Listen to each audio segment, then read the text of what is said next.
നമസ്തേ. എൻ്റെ പേര് ഐമനം അജിത്ത്. ന്യൂമറോളജി, പ്രോണോളജി, നാമശാസ്ത്രം, പെൻഡുലം സയൻസ്, ഫെങ്ഷുയി, വാസ്തുശാസ്ത്രം ഇങ്ങനെയുള്ള ഓക്കൾട്ട് സയൻസ് കൈകാര്യം ചെയ്യുന്നു. ഈ കഴിഞ്ഞിടയിൽ ധാരാളം കൊലപാതകങ്ങൾ ഈ 2025 കേരളത്തിൽ സംഭവിച്ചിട്ടുണ്ട്. എല്ലാം അതിദാരുണമായ മൃഗീയമായ കൊലപാതകങ്ങളായിരുന്നു. കുറച്ച് ആൾക്കാർ എന്നോട് വാട്സപ്പിൽ ചോദിച്ചിരുന്നു, അവയെക്കുറിച്ചൊക്കെ ഒരു യൂട്യൂബ് ചെയ്യില്ലേ, ചാനൽ ചെയ്യില്ലേ എന്ന് ധാരാളം പേര് ചോദിച്ചിരുന്നു. ഞാൻ മനഃപൂർവ്വം ആ ഭാഗത്തേക്ക് മാറാതിരുന്നതാണ്. കാരണം ആൾക്കാർ എന്ത് പറഞ്ഞാലും നമ്മളെക്കുറിച്ച് നമ്മൾക്കൊരു മതിപ്പുണ്ടാകണമല്ലോ. നമ്മളെല്ലാ കാര്യങ്ങളും അനലൈസ് ചെയ്യണം. ഏത് കാര്യമായാലും നിങ്ങളതിലും ചെയ്യണം. ലോകത്തിലെ ഏറ്റവും വലിയ ഒരു രഹസ്യ പോലീസ് സംഘടനയാണ് ഇസ്രായേലിൻ്റെ മൊസാദ്. അറിയാം നമുക്ക്. അവരെവിടേക്കാണ് നമ്മളുടെ കൂട്ടത്തിലും ഉണ്ടാകാം. അവരെന്ത് കാര്യവും അഡ്വാൻസ് ആയിട്ട് അറിഞ്ഞിരിക്കും. അവരെ വെല്ലുന്ന രീതിയിലാണ് നമ്മുടെ കേരളത്തിലെ ഈ കൊലപാതകം നടക്കുമ്പോൾ ഓരോരോ യൂട്യൂബും ഓരോരുത്തരും ചെയ്യുന്നത്.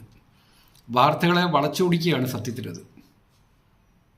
ഇന്ത്യയിലെ ഏറ്റവും വലിയ സ്പൈ വർക്കേഴ്സാണ് റിസർച്ച് ആൻഡ് അനലൈസിസ് റോയെ വെല്ലുന്ന രീതിയിലുള്ള യൂട്യൂബിൽ ഓരോ ആൾക്കാർ ചെയ്യുന്ന കാണാം.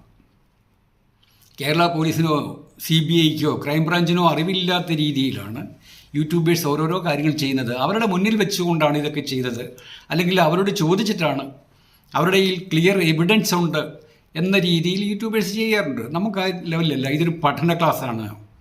ആരെയും അധിക്ഷേപിക്കേണ്ട കാര്യമില്ല. ഇല്ലാത്ത കാര്യങ്ങൾ വളച്ച് പറയുകയും അനാവശ്യ പദങ്ങൾ ആ യൂട്യൂബേഴ്സ് ഉപയോഗിക്കുന്ന കാണാം. വളരെ മോശമാണ് അതൊക്കെ.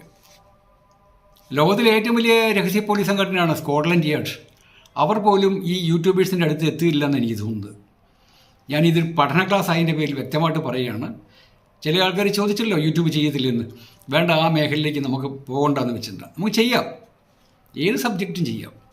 നമുക്ക് അല്പം കൂടിയൊക്കെ ഒരു നിലവാരത്തിലേക്ക് പോകാം. കാണാത്ത കാര്യങ്ങളൊന്നുമില്ല. നമ്മൾ ചെയ്യുന്നതെല്ലാം തെളിവോടുകൂടിയാണ് ചെയ്യുന്നത്. എല്ലാത്തിനും ഒരെണ്ണം പോലും തെളിവില്ലാതെ ഊഹാപോഹങ്ങൾ പറയത്തില്ല. കഴിഞ്ഞ ദിവസം ഒരു ഇക്ക ചോദിച്ചു, ബോച്ചെ ജയിലിൽ പോകുന്ന കാര്യത്തെപ്പറ്റി നിങ്ങൾക്ക് എന്താ അഡ്വാൻസ് ആയിട്ട് പറഞ്ഞുകൂടെ എന്ന് ചോദിച്ചു. അതിന് മറുപടി അവിടെ കൊടുത്തില്ല. കാരണം കമൻറ്റ് ബോക്സിലേക്ക് വരാനായിട്ട് എനിക്ക് സമയമില്ല. ഇപ്പം കൺസൾട്ടേഷൻ്റെയൊക്കെ എണ്ണം കൂടി പല ആൾക്കാർക്ക്, കമ്പനികൾക്കും ഓരോ ആൾക്കാരുടെ പേര് മാറ്റുന്നു.